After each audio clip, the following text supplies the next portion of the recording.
going nowhere. I got you for 3 minutes. Woo! Let me tell you guys, right now is a great time to be a fan of the Star Wars Retro Collection action figures. You can go into a store right now and just find an abundance of these figures hanging out on store shelves. This is the Ahsoka wave. I love these. I'm just swimming in retro figures. I haven't had time to open them. Man, they're just falling off the table. But man, they're so cool. I'm excited to get them out of the package. But what I'm most excited about is this one right here, Black Krrsantan. And I gotta tell you, I don't think they could do it any better. Or could they?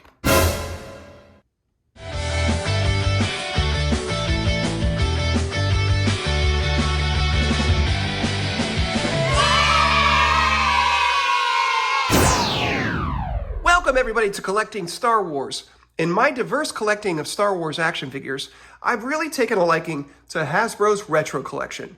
Hasbro's Retro Collection is their effort to reissue classic Star Wars figures from the 70s and 80s, as well as make new modern figures in that classic style. For example, like this Black Krrsantan here.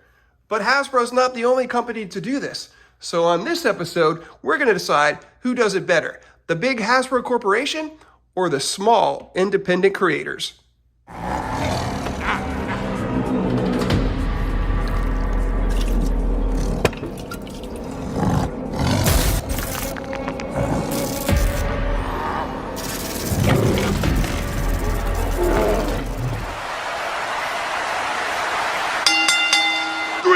Of heat time.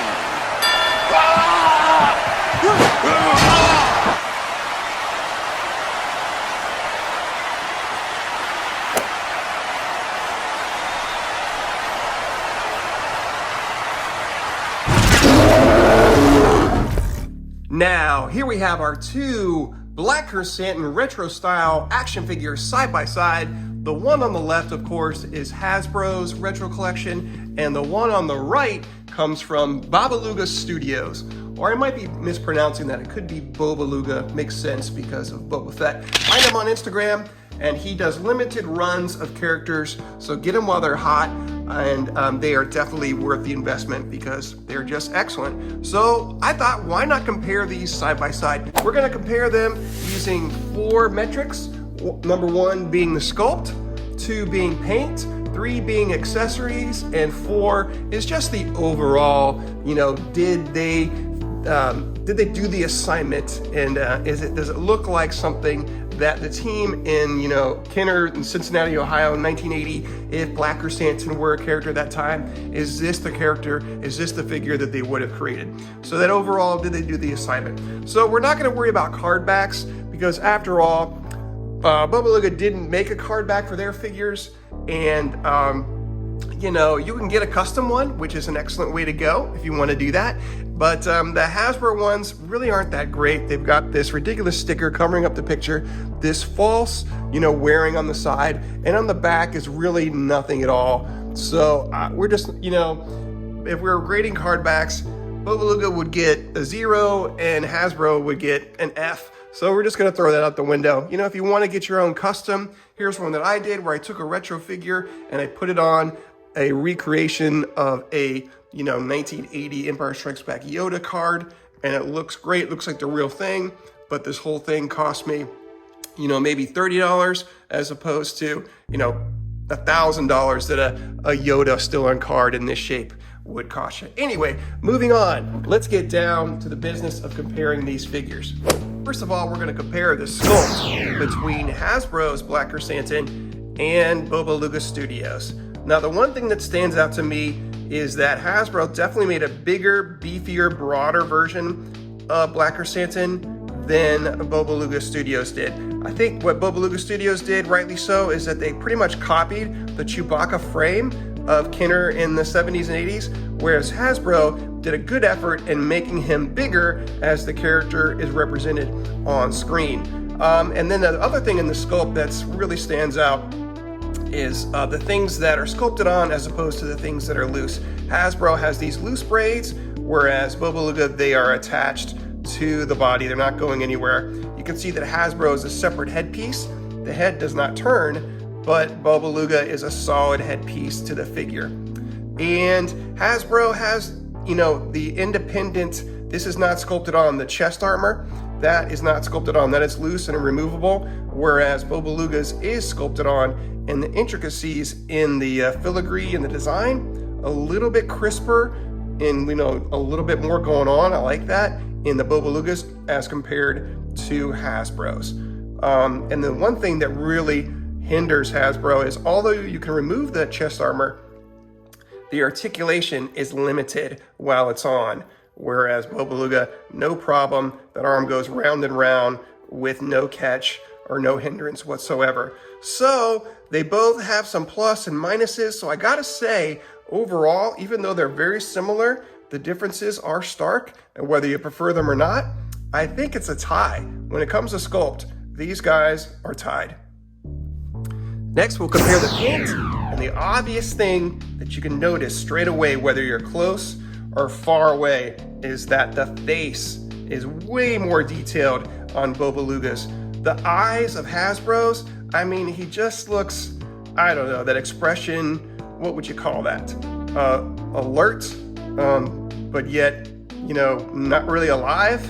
It's just white with a black dot in the center. The nose is there. The grimace is visible, especially in good light. But look at what Bobaluga Studios did. They've got those yellow eyes. They've got that snaggle tooth. Man, that is a nice touch. That's something Kenner definitely would have done, and they've captured it in the sculpt and in the paint by highlighting that one tooth. And the touch of gray in his beard and in his eyebrows just brings this character to life. Whereas Hasbro's looks lifeless, Bobaluga's looks like he's gonna growl at you and take your lunch money. So the paint definitely goes to Bobaluga, especially that gold really looks authentic. It's got that nice patina to it. It looks realistic, whereas the paint or the colored plastic in Hasbro's looks very much like a toy, very simple, like they didn't go the extra mile. Bobaluga did go the extra mile, and he is the winner of the paint. Next, we look at the accessories. Here is Hasbro's blaster rifle, a nice sculpt, sort of a matte black. Nothing wrong with that, good detail. Solid black gun with a lot going on. I think it captures the blaster rifle pretty well for Black Krrsantan. Here is Bobaluga Studios. Again, a little bit more glossy black, but similar in style. A little bit shorter, but still a lot of detail, a lot of nice design and sculpt in that weapon. Comparing the two side by side, Hasbro's is a little bit longer, but again, they're very similar. It's just a matter of preference. Which one do you like better? I can tell them apart by looking side by side, but if I were to mix them up into like a toy bin, I might not remember whose is whose. So I'm just gonna go with the glossy is Bobaluga's and the matte black is Hasbro's. And then the last thing I'll say as far as accessories goes is, you know, Hasbro has a removable harness around his chest. So that in itself is another accessory. You get a couple of these guys and you can vary the look of the figure. You can have one with it on and one with it off, and now he's kind of an army builder that way. So that, I think, is definitely a plus in the Hasbro's category. So when it comes to accessories, Hasbro is the winner. So lastly, that brings us to which one got the assignment? Which one really looks like, you know, this is the one that Kenner would have made in the late 70s, early 80s. If you're keeping score at home, we are all tied up. So this is gonna be the tiebreaker. And I gotta tell you, it's clear to me, and you can let me know in the comments if you agree, that the one who got the assignment, it's Bobaluga. I mean, this one looks like what Kenner would have done. I don't think they would have made him bigger and broader like Hasbro. I appreciate that Hasbro did that, but I think if you're trying to make a figure that was made in that late 70s, early 80s, it would be this guy right here. He wouldn't necessarily have the removable harness accessory. He would just be a solid piece of awesome Wookieess with a gun, and that is what this guy is, with the excellent paint, the eyes and the face that really come alive. I think this is what Hasbro would be most, or Kenner I should say, would be most likely to create. Hasbro gave us this one in 2023, but Bobaluga represented 1983. the best of all. So they break the tie, they win the title. Bobaluga Studios, Black Krrsantan, you are the winner. And that's a review of the Black Krrsantan side-by-side comparison retro action figures from Hasbro and Bobaluga Studios. Thank you guys for watching. Please like, please subscribe, follow us on social media. On Twitter, we are at StevoSaysStuff, and on Instagram, we're collecting Star Wars YouTube. You can even follow our other YouTube channel for inspirational videos, and that's called Devo with Stevo. But until next time, remember, be kind, stay strong, because you are the hero of your own story.